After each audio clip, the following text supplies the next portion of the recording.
Welcome in another edition of Saratoga Saturday, getting you ready for the big races. I'm Anita Marks. He's the star of the show, Jonathon Kinchen, with the big hair that everybody recognizes, I'm sure, as you're walking around Saratoga. Before we start breaking it down, I mean, we're kind of, towards the tail end of the season up there. How's Saratoga been treating you, JK?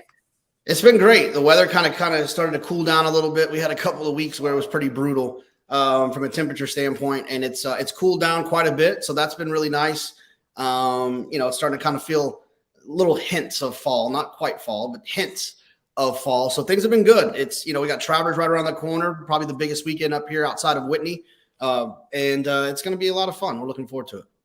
Well, today's a big day because it is the Alabama Stakes. And of course, it's Alabama Stakes Day at Saratoga. There's a full slate, jam-packed racing this weekend. So get in the game with a $200 sign-up bonus from NYRA BETS, the official betting partner of Saratoga Racetrack.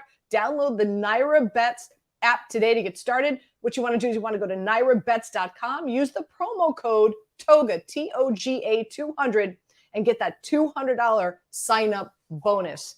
And as I always like to say, hashtag run, don't walk. Go do it, especially with exciting races that are on tap for today. So, Jonathon, let's dive right into it. And let's start with race number 8. That's the Lake Placid Stakes. Post time is 4:26 p.m. A little over a mile.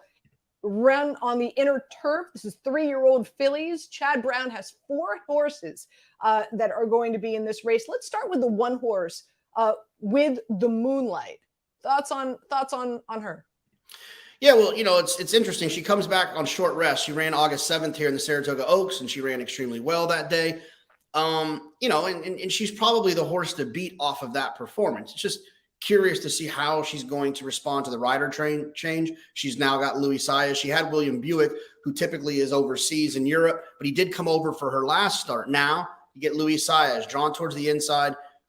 She was aggressively placed last time, meaning she was kind of put into the race. She was forward in that race. I would imagine that Louis will do the same thing. So I think she's extremely interesting in this spot, but there is some other horses she'll have to deal with, namely a couple of them consumer spending for Chad Brown, obviously a talented racehorse in her own right, but then also Dolce Zell and Eminent Victor. Those are 2 horses that I think are really interesting because this is kind of a crash course, if you watch the last race, the Lake George, between those 2 horses on who got the better trip.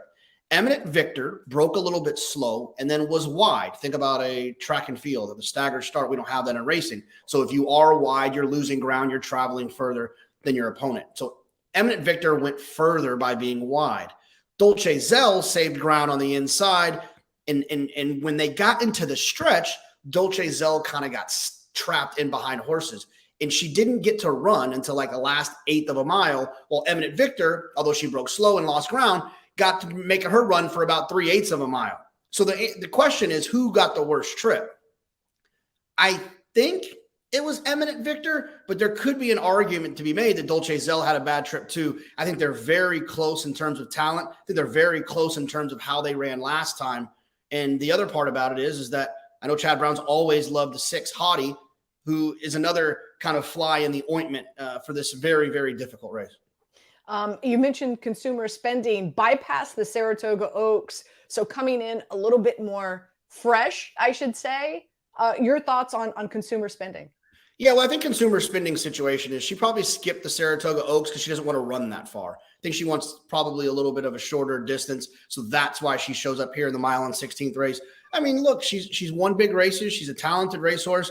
She's done some pretty impressive things on the racetrack, but from a speed figure standpoint, she's going to have to take another step forward to beat horses like Dolce Zell, to beat horses like Eminent Victor, and especially the favorite with the Moonlight.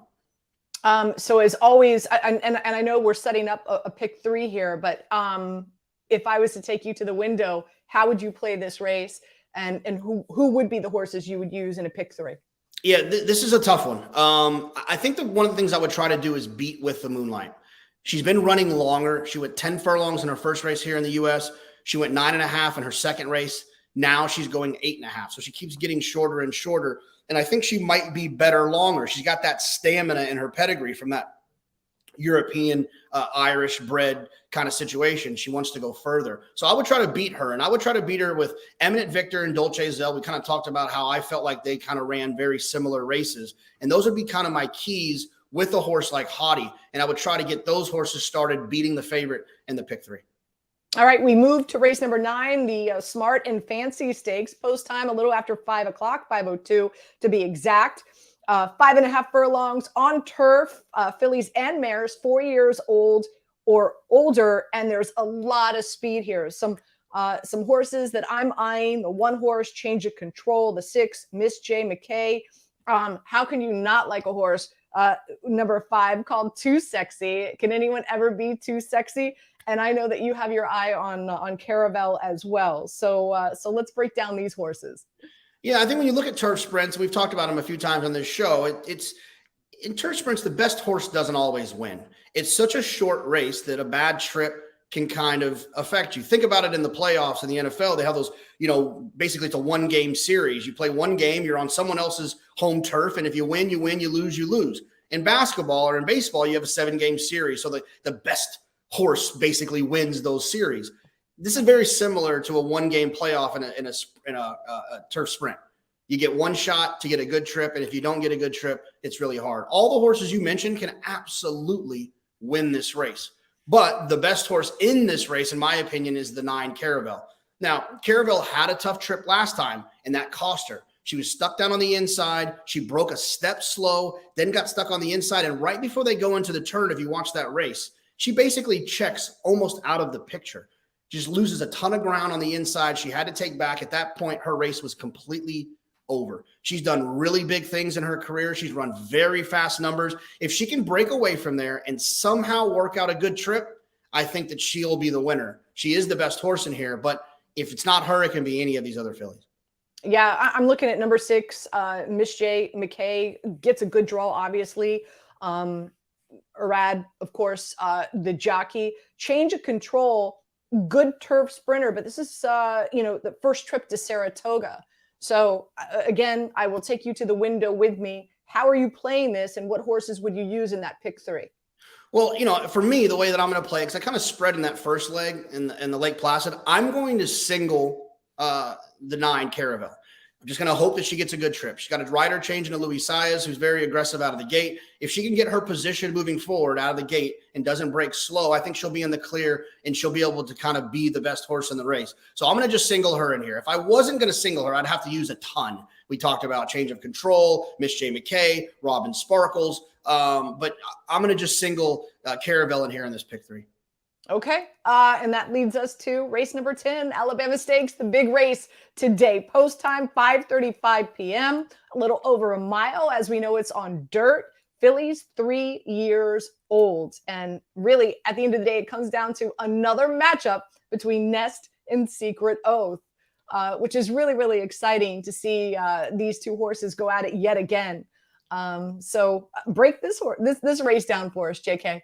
I think this is a very simple race. It's probably the easiest race we'll talk about. I think Nest is a foregone conclusion in here. If she runs even close to how she ran in the Coaching Club American Oaks, they're all running for second in here. She was impressive that day. She found herself on the front end. Secret Oath was no match for her. And the scary part about it is that last race was 1 1/8 miles. This one's at 1 1/4 miles. Nest is better the further they go. I think she's going to be extremely tough to beat in here. Irad's got a ton of confidence in her. I think he'll ride her aggressively, find the front end. And to be fair, if anyone's going to challenge Nest at all, anyone, I think it would be Gerrymander, not Secret Oath. I think Secret Oath might need a little bit of a break.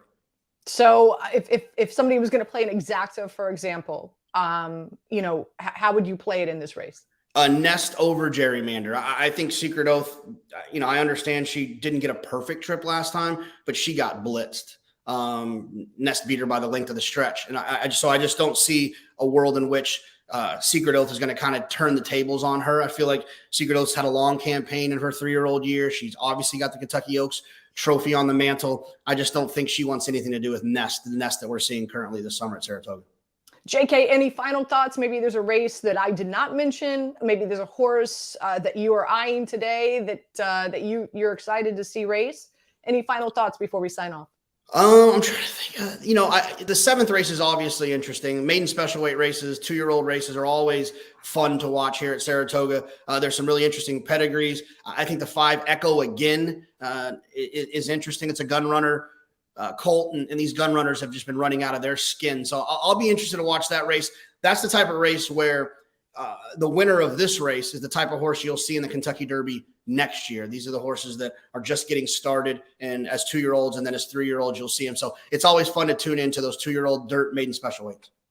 Fantastic. Great stuff as always. And again, just a reminder, Alabama Stakes Day at Saratoga. So get that $200 sign-up bonus with NYRA BETS, and that's NYRABETS.com. Use the promo code TOGA200, TOGA 200, and get that $200 sign-up bonus. For JK, I'm Anita Marks, and America's Best Racing, ABR.